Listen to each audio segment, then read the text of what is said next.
बात कर लेते हैं, जो कि हम हर साल देखते हैं कि एक शुगर क्राइसिस से जो है वो मुल्क गुजरता है और ये पूरा एक साइकिल है जो कि हम देखते हैं हर दफा फेस करना पड़ता है। खलासा साहब, वापस से चीनी की कीमतें कराची हो, लाहौर हो, जो भी बड़े शहर हो, उसमें 170 180 तक पहुंच गई हैं, जबकि ये क्रशिंग सीजन कहलाया जाता है और इसमें इस कदर हाई प्राइसेस होना बिल्कुल अनप्रेसिडेंटेड है। आपके पास क्या तफसीलात हैं इस हवाले से? ये इसलिए हम इसको एक मेन स्टोरी के तौर पर ले रहे हैं कि लोग अब सियासत और इन चीज़ों से थक गए हैं कि एक ही चीज़ है बार बार रिपीट होते हैं। लोग हमें कहते हैं आप इश्यूज़ पे बात नहीं करते। ये इशू है और बहुत बड़ा इशू है, और जैसे आपने अपने इसमें इंट्रो में भी कहा कि बार बार ये रिपीट होते हैं आफ्टर सम टाइम। इसकी 3-4 बड़ी एक इसकी अहमियत है लोगों को सिखाने के लिए, कि बताने के लिए, सारे सिखाने के लिए सख्त लफ्ज़ हो जाएगा कि इसका पैटर्न क्या है और इसके मेन बेनिफिशरीज कौन है और इसके पीछे बड़े बड़े खिलाड़ी, वो ब्यूरोक्रेट हूँ, सियासतदान हूँ, मिल ओनर्स हूँ, ये कौन है और ये कहाँ से लोग आए हैं कि इस तरीके से हर साल ये कोई ना कोई मैनेज कर लेते हैं। So we have to go back in the history a bit. ये क्राइसिस, ये शुगर का जो है, पहले यहाँ पे जोनिंग होती थी। अब इसको समझने की ज़रूरत है कि ये जो अब नया स्कैंडल जो आ रहा है कि हुकूमत जो है, अभी इन्होंने पिछले महीने शहबाज शरीफ साहब ने ICC के जरिए अलाउ किया है कि पाकिस्तानी चीनी जो बाहर भेज दें, और चीनी के मिल मालकान ने कहा था बाकी ने कि हमारे पास बड़ी सरप्लस पड़ी है, बाहर भेजें, बेचें, डॉलर कमाएं। और हमने डॉलर कमाने के लिए जनाब हमने बाहर भेजी और हर दफ़ा हमें डॉलर दिखाए जाते हैं और हम डॉलर देख के पीछे चल पड़ते हैं। अब अगले महीने, इस महीने ये खबर आ रही है कि जनाब हुकूमत कह रही है कि चीनी की तो मतलब कीमतें बढ़ गई हैं और इसके बाद हम बाहर से हम शक्कर इंपोर्ट करेंगे, शक्कर आएगी और शक्कर को फिर चीनी बनाया जाएगा। जो चीनी पड़ी थी वो बाहर भेज दिए, अब बाहर से हम डॉलर दे के महंगी हम शक्कर लेके वो आएगी, उस पर ट्रांसपोर्टेशन के चार्जेस पड़ेंगे, शिपमेंट के पड़ेंगे, वो यहाँ फिरती फिराती पूरा पाकिस्तान घूमती घुमाती पंजाब की वो मिलों में जाएगी, वहाँ पर फिर उसको डाला जाएगा, फिर पूरा केमिकल प्रोसेस होगा, फिर वहाँ मजदूर होंगे, लोग होंगे, बिजलियाँ होंगी, कारखाने होंगे, और फिर चीनी बन के हम मार्केट में बेचेंगे और वो चीनी 180 रुपए की नहीं 140 की मिलेगी। ये शेख चिल्ली टाइप आपको स्टोरी लगती है, जो सर पे वो अंडे लेके जा रहा था कि अंडों से बच्चे होंगे, बच्चों से फिर मुर्गियां होंगी, मुर्गियों से मैं पता नहीं क्या कुछ कर लूंगा। ये वही अंडे कट्टे बच्चे वाला हिसाब है। अब हुआ ये है कि यहाँ पर ये मिलें जो हैं, ये पाकिस्तान के लिए शुगर मिल जो हैं हमेशा से एक्सपेंसिव रही हैं, इतनी ज़्यादा नहीं थी। जब पाकिस्तान बना था मेरा ख्याल 2 शुगर मिल थी, बाद में 2-4 और लगाई गई, और फिर इसके बाद इसको पॉलिटिकल ब्राइब के तौर पर भी यूज़ किया गया इसको, ये लोगों के लिए।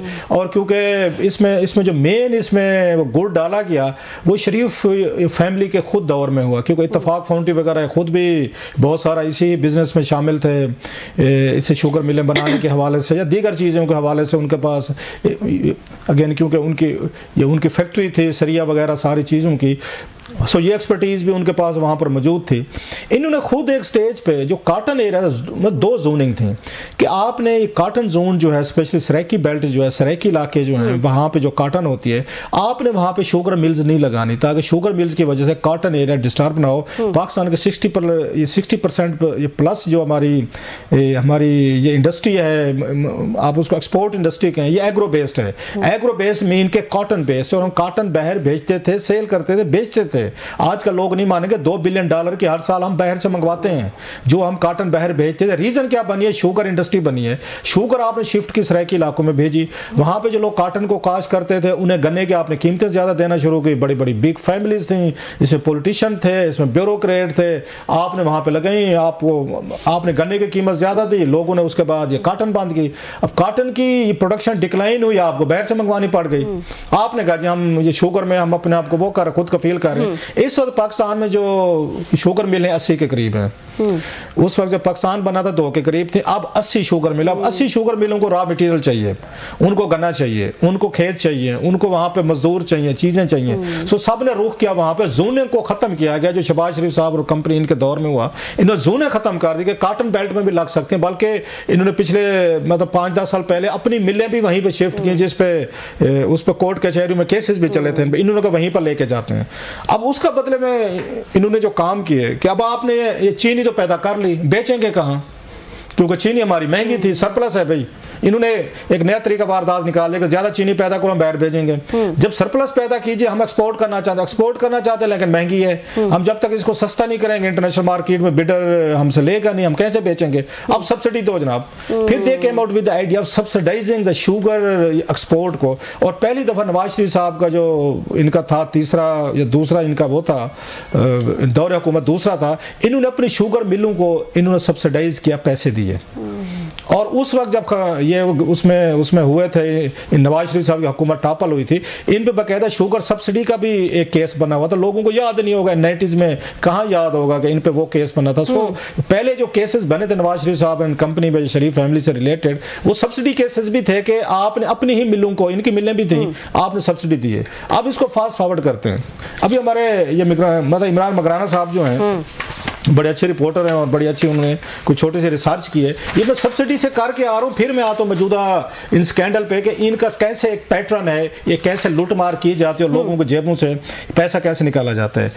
6 सालों में इन शुगर मिलों को, ये कौमी असम्बली का डाटा है जो मैं आपके साथ पेश कर रहा हूँ, 6 सालों में 25 बिलियन रुपीज की सब्सिडी दी गई अवाम की जेब से। अभी जो 180 रुपए पे खरीद रहे हैं ना अवाम, इन्हीं की जेबों से ऑलरेडी 25 बिलियन रुपीज जो ये टैक्स देते हैं, टैक्स के पैसे में से जो इकट्ठा किया जाता है, इनको निचोड़ के उसी में से 25 बिलियन रुपीज इन्होंने शुगर मिलों को दिया है। इसमें नून लीग और पीटीए की हुकूमतों जो हैं, ये दोनों शामिल हैं। मजे की बात, इमरान खान साहब के दौर में भी इससे बड़ा स्कैंडल आया है। मतलब उस पर भी आता हूँ, उसकी फाइंडिंग का क्या हुआ। उसमें बड़े बड़े लोग शामिल थे जिन पर पर्चे हुए, मुकदमे, और हम लोगों ने उस वक्त भी स्टोरीज और स्कैंडल उस पर किए गए थे। उसमें 6 बरसों में इन्होंने 25 अरब रुपए दिए हैं। 6 बरसों की बात करूं मैं, अगले पिछलों की नहीं जा रहा, ये 6 बरसों की बात हो रही है। इसमें पीटीआई ने 1 साल में शुगर मिलों को 11 अरब रुपए की इन्होंने सब्सिडी दी, पीटीआई ने दी थी जनाब। इनके बड़े प्यारों को मिलनी थी। अच्छा, फिर आप 2014-15 में इन्होंने 3.25 बिलियन रुपीस की थी, ये उनका नवाज शरीफ साहब का दौर था। 2015-16 में इन्होंने फिर ये शुगर मिलों को 1 अरब 30 करोड़ की सब्सिडी दी। फिर 2016-17 में इन्हीं शुगर मिलों को 3 अरब 14 करोड़ रुपए की, ये नवाज शरीफ साहब का दौर चल रहा है, ये तीसरा। फिर 2017-18 में शुगर मिलों को 6 अरब की सब्सिडी दी गई, जब शाहिद खकान अब्बासी साहब वजीर आजम थे, जो आजकल संभाले नहीं जाते, नेकी और उसके जो मतलब एक देवता बने हुए हैं जी। मेरे दौर में तो कभी कोई गलत काम ही नहीं हुआ, सारी जितनी गलत कार्य हुई अब हो रही हैं। आजकल वो सबसे ज़्यादा पारसा जो है ना, वो शाहिद खकान अब्बासी साहब हैं कि मैंने तो कोई गलत काम किया नहीं है। उनके दौर में भी जनाब उन्होंने 6 बिलियन रुपीज़ की सब्सिडी दी थी। फिर 2018-19 खान साहब का दौर है, 11 अरब रुपए 19 करोड़ की दी गई। और फिर अगले साल खान साहब का दौर था 2021 और 20, इसमें 10 करोड़ की सब्सिडी दी गई जब ये खान साहब का दौर था। अब जरा ये देखें कि नवाज शरीफ साहब ने भी अपने दौर में सब्सिडी देते रहे, जो मैंने आपको बताई है। इमरान खान साहब का दौर आया, वो बड़ा दिलचस्प दौर था, यहाँ से आपको पैटर्न समझ आएगा ये करते क्या हैं। उनके दौर में ये उस वक्त असद उमर साहब जो हैं वजीर खजाना थे और बहुत बड़े पोस्टर बॉय थे माशाल्लाह जी। वो आऊँगा और इकॉनमी ठीक कर दूंगा, यूं मारेंगे तो पता ही नहीं चलेगा जनाब, सारा मुल्क ठीक हो जाएगा। IMF को भी हम जूते मारेंगे तो फलां को भी करेंगे, तो हम खुदकशियाँ कर लेंगे अगर IMF के पास जाना। खान साहब ने फरमाया था। तो डॉलर को वो वहाँ से 104.10 से ले गए वहाँ पे 160, 70, 180 तक, इसी IMF के साथ डील ना करने की वजह से बाद में की, लेकिन जब तक डॉलर आसमान पे पहुंच चुका था फिर जाके की। इस दरमियान में ये शुगर मिल वाले क्या वारदात डालते हैं, दैट्स वेरी इंटरेस्टिंग। ये ध्यान में रखें कि शुगर मिल मालकान में शहबाज शरीफ साहब की फैमिली भी है, सलमान साहब भी हैं, इसमें हमजा साहब भी हैं, इसमें शहबाज शरीफ साहब खुद भी हैं, मरियम नवाज साहबा के भी कुछ चौधरी शुगर मिल्स में बताया गया था, उनके भी शेयर्स हैं। फिर मून सिलाई साहब भी हैं, खुसरो बख्तियार साहब भी हैं, दरीशक फैमिली भी है, हमयू अख्तर साहब भी हैं, अभी जो मौजूदा हैं नए यहाँ पे इनके वजीर साहब हैं हारून अख्तर साहब, ये फैमिली भी है। इसके बाद अगर आप चले सिंध में चले जाए तो one and only Asif Ali Zardari साहब का ओमनी ग्रुप भी है। वो अब जरा देखते हैं ना कि सारा, इसको जहांगीर तरीन साहब की भी मिले थी, फिर हमने अगर मून सिलाई का मैंने बताया उनकी भी थी, खुसरो बख्तियार। सो सारा एक पॉलिटिकली तौर पर ये मैनेज्ड चीजें थी, इसमें सारी पार्टी शामिल है। वो कहते हैं ना उसका मस्कीटियर्स का जो ये उसके फ्रांस के बादशाह के जो गार्ड्स थे जो प्रोटेक्ट करते थे, उनको मस्कीटियर कहा जाता था। उनका स्लोगन पता क्या था? वो कहते one for all for one. ये उनका स्लोगन था कि हम सब एक हैं, कि मतलब किसी एक पे हमला जो नेटो समझ लें कि नेटो वाला हिसाब है, एक पे हमला होगा सब पे हमला होगा, तो एक का मफाद होगा सब का मफाद होगा। तो ये यही वाला है कि इसमें जरदारी साहब भी, इमरान खान साहब भी और शहबाज शरीफ साहब भी और बाकी भी, इसमें क्यू लीग भी, ये सारे इस मफाद में शामिल थे। अब इन्होंने क्या काम किया? उन्होंने शुगर मिल वालों ने कहा जनाब बड़ा दिन हो गया, पैसे नहीं बनाए, माल बनाया जरा, हुकूमत को जरा को टाइट करें।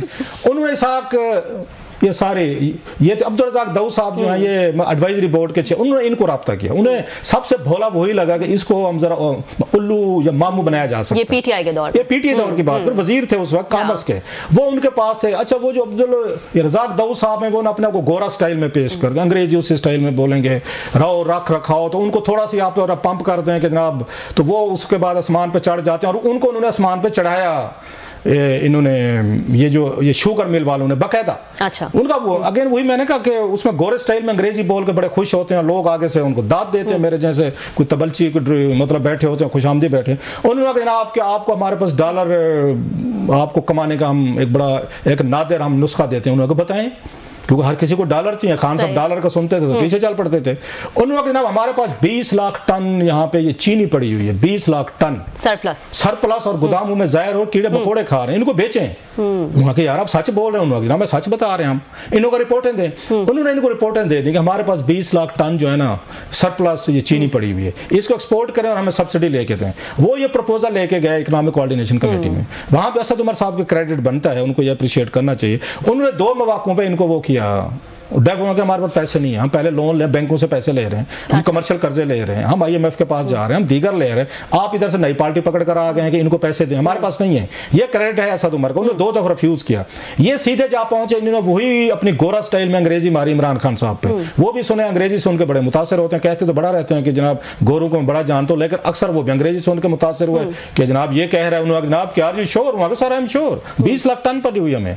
उन्होंने असद उमर को कहा यार दे दो यार, दे दो, क्या बनता है, क्या फर्क बनता है? तो असद उमर साहब ने इनको सब्सिडी दे दी कि हमारे पास सरप्लस चीनी पड़ी हुई है, वो बेचते हैं, डॉलर कमाएंगे। उन्होंने एक बड़ी समझदारी की उसमें असद उमर साहब ने, उन्होंने मैं तो नहीं देता सेंटर में, क्योंकि चीनी पड़ी हुई है पंजाब में, पंजाब या KPK या सिंध देना चाहते हैं ना हुकूमतें, वो दे दें, अच्छा हमें इतराज नहीं, हम नहीं देंगे। ये असद उमर ने वहां पे रखा, लेकिन फैसला कर दिया। उसी फैसले की बुनियाद पे उन्होंने जनाब उसके बाद ये पंजाब जो था वहां पे कौन बैठे हुए थे? हाशिम बख्त बैठा हुआ था वजीर खजाना। वो कौन है? वो खुसरो बुख्तियार का भाई है।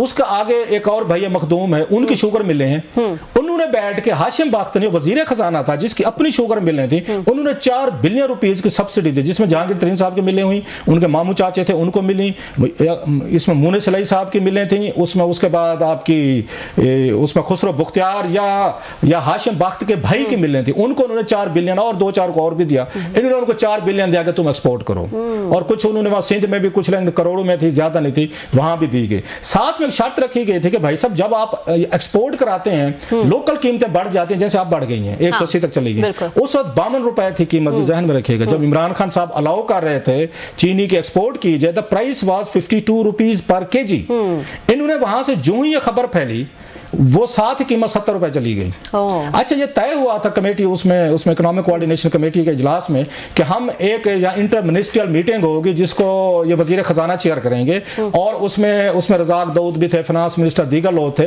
और ये एश्योरेंस ली गई थी इनसे शुगर मिल्स वालों से कि आप लोकल मार्केट में प्राइस नहीं बढ़ने देंगे। एक्सपोर्ट का मतलब ये नहीं है कि आपने प्राइस बढ़ने, उन्होंने लिख के दिया, उन्होंने खुदा रसूल की कुरान की कसमें कहीं हुआ, खुदा का खौफ करें, हमारे पे एतबार करें, हम इतने नेक और अच्छे लोग, हम सोच सकते हैं कि हम एक्सपोर्ट करा के इसकी कीमत बढ़ाएं, जैसे इस दफा प्रॉमिस किया। एब्सोल्युटली एग्जैक्टली उसी तरह, सेम स्टोरी, एग्जैक्टली स्टोरी। इसलिए मैं थोड़ा सा लंबा ले रहा हूं, लोगों को समझने की जरूरत है कि ये कितने बड़े वारदातें होते हैं इस मुल्क में, और विलिंगली ये वारदातें खाते हैं ये। उन्होंने हम तो 1 रुपया हमारे ऊपर हराम हो अगर हम इसको करें। जो ही चीजें होगी, एग्जीक्यूशन होगी, कि मीटिंग होगी जनाब हर महीने 2 महीने बाद मिनिस्ट्रियल कमेटी की, जो इन कीमतों पे वो रखेगी, चेक रखेगी, और अगर कीमतें बढ़ी 1 रुपया भी, हम इसको ऑर्डर को ये कैंसिल कर देंगे, ये जो आपका एक्सपोर्ट वाले फैसला हुआ। और 1.5 साल तक इजलास, 6 महीने या 8 महीने एक इजलास नहीं किया, ना असद उमर ने किया, ना रजाक दाऊद ने किया, ना इमरान खान को याद है, ना ICC को याद है, ना PTA के किसी MNA को याद है, ना इनके मिनिस्टर को। और इस फैसले को उठा के इमरान खान साहब और उनकी कैबिनेट के सारे वजीरों ने एंडोर्स किया, क्योंकि एंडोर्स होते हैं ICC के फैसले। 6-7 महीने तक कोई इन लोगों ने कोई रिव्यू नहीं किया, और कीमतें बढ़ती रही। 52 रुपए से वो आपकी अब 70 तक गई, 70 से 90 तक गई, 130 रुपए तक ये कीमत गई थी। और इस पे कितना पैसा इन्होंने कमाया था आप अंदाजा करें कि शहजाद अकबर ने कहा था, जो मुशीर थे उस वक्त इसके इमरान खान के, कि 1 रुपया कीमत अगर पर केजी बढ़े, शुगर मिल वाले 5 बिलियन रुपीस कमाते हैं, और ये कीमत 52 रुपए से 130 रुपए तक चली गई। आप अंदाजा करें कितना पैसा कमाया उस वक्त। ये एहसन इकबाल साहब जो अपोजिशन में थे, इनका दावा आया था कि इन्होंने 500 बिलियन रुपीस के करीब शुगर मिल्स और दीगर लोगों ने इमरान खान साहब और इनके वजीरों के साथ मिलकर इन्होंने पैसा कमाया है। और जब ये स्कैंडल सामने आया कि जनाब आपके इस फैसले की वजह से, फाल्टी फैसले की वजह से, इस अवाम की जेबों से 300 से लेकर 500 बिलियन रुपीस के दरमियान एडिशनल पैसा निकाल लिया गया है, तो उस पर जनाब इनसे पूछा गया, वो गोरे साहब से, अब्दुल रज़ाक दाऊद साहब से कि भाईजान आपने तो फरमाया था कि इस मुल्क में चीनी बड़ी सरप्लस पड़ी है। हाँ। उन्होंने पता क्या फरमाया, उन्होंने कहा मेरे साथ धोखा हुआ है, ये रिकॉर्डेड चीज है, मिनट्स में है, मेरे पास मिनट्स हैं इसके मीटिंग के। उन्होंने कहा जी मेरे साथ झूठ बोला है। वो समझ बैठे थे मैं दुनिया के बड़ी ईमानदार कौम से राब्ता डील कर रहा हूँ। उन्होंने फरमाया कि मेरे साथ इन शुगर मिल वालों ने धोखा किया है, मुझे इन्होंने फज्ड और इन्होंने 2 नंबर किस्म के फिगर दिए हैं। अब तो वो कहते हैं हमारे पास चीनी नहीं है। उन्होंने उस वक्त 11 लाख टन चीनी एक्सपोर्ट करवा ली सारी की सारी। इनको 20 लाख का बताएगा, हमारे पास 9 लाख के अभी भी पड़े हुए हैं, रिजर्व पड़े हुए हैं।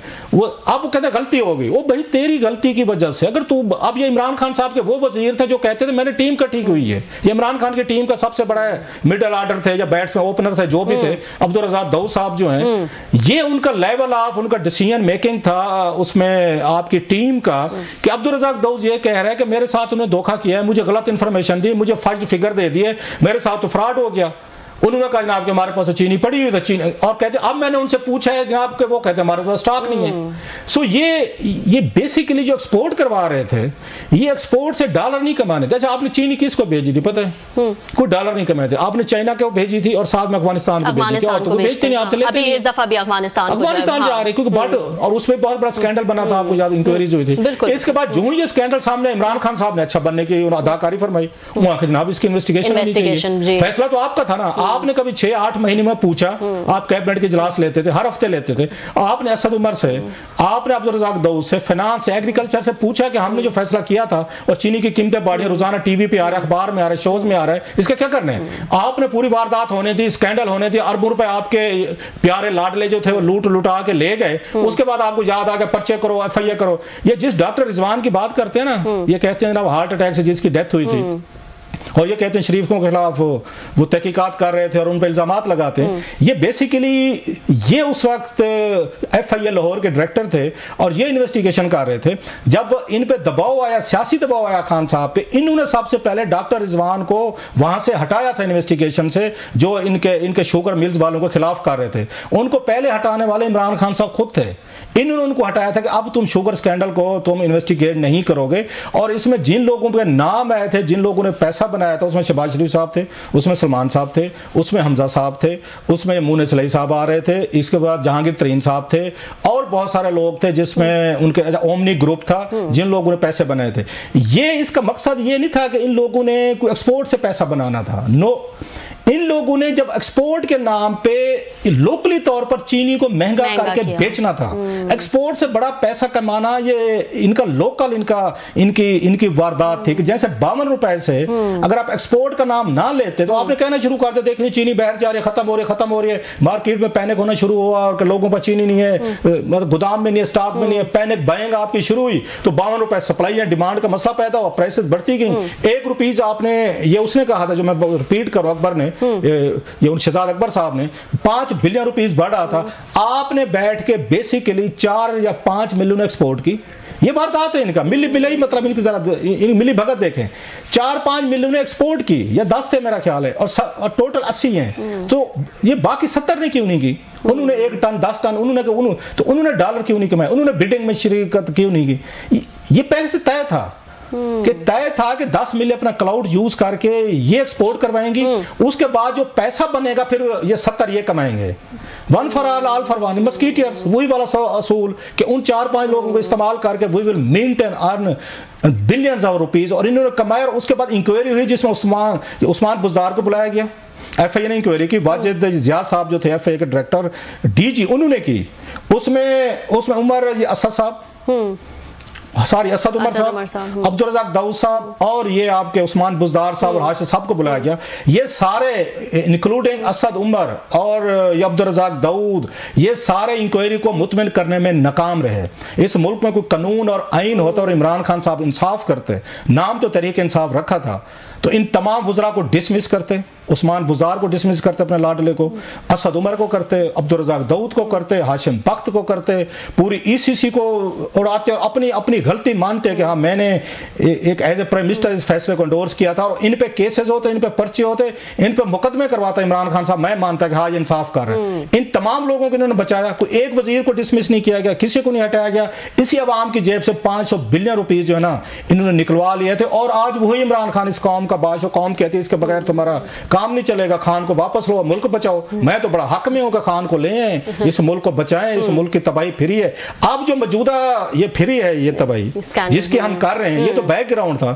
जरा इन पे आ जाए, जरा मेरा ख्याल ब्रेक आपने लेनी है। जी बिल्कुल, ब्रेक लेनी है, लेकिन एग्जैक्टली सेम ही कहानी जो है वो चले जा रही है। आप आए जरा ब्रेक के बाद। ये तो हमने खान साहब के बताया ना, लल्ले तलल्ले और उनके नाकामियां, नलायकियां और उनकी टीम के धोखे, फ्रॉड, उनकी चीटिंग इस कौम के साथ। आप जरा शहबाज शरीफ साहब जरा इनकी टीम पे आ जाए। हर दफा सेम जो है ये शुगर मिल्स जो है वो सेम चकमा जो है वो दे जाती हैं, या तो चकमा होता है या ये जान करके जो है वो उसको होने देते हैं।